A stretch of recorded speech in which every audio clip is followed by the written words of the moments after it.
Je m'appelle Angelo Pierlot, artiste peintre contemporain.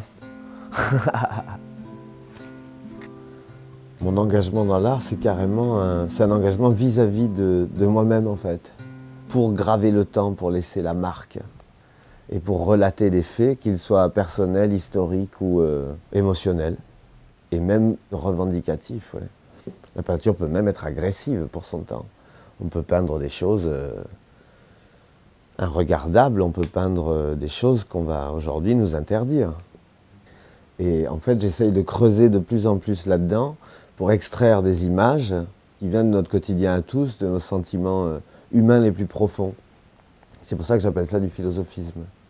C'est un engagement qui fait que la peinture, elle n'est plus du tout sur un modèle décoratif.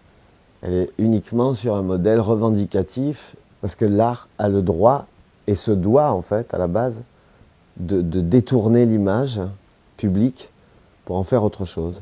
Et la vraie puissance de la peinture, c'est de pouvoir critiquer son temps. La peinture elle-même, la toile elle-même est le miroir du temps. Je trouve un écho fantastique avec le jeune public, qui comprend évidemment encore plus rapidement parce qu'il y a des références différentes des anciennes générations, je trouve.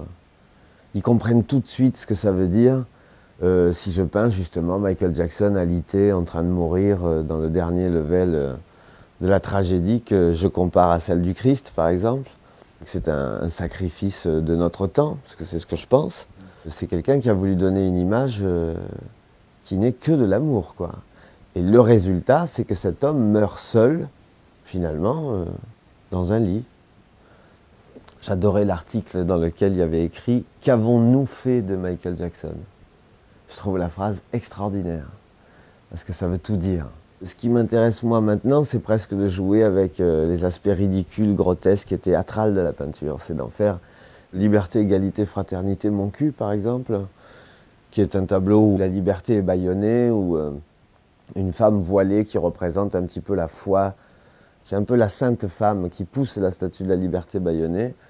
Il y a un meurtre fratricide au pied de la liberté. Enfin, j'essaye de montrer tout ça. Il y a même un banquier qui crache ses millions de dollars, qui les vomit, et parce que je pense qu'on en est là. Moi, j'essaye de parler un peu du capitalisme, de tout ce que c'est en train de créer, de toutes les guerres soi-disant intellectuelles qu'on est en train de mener pour rien, parce que je trouve que tout est cadré au point de se sentir manipulé tout le temps, quoi.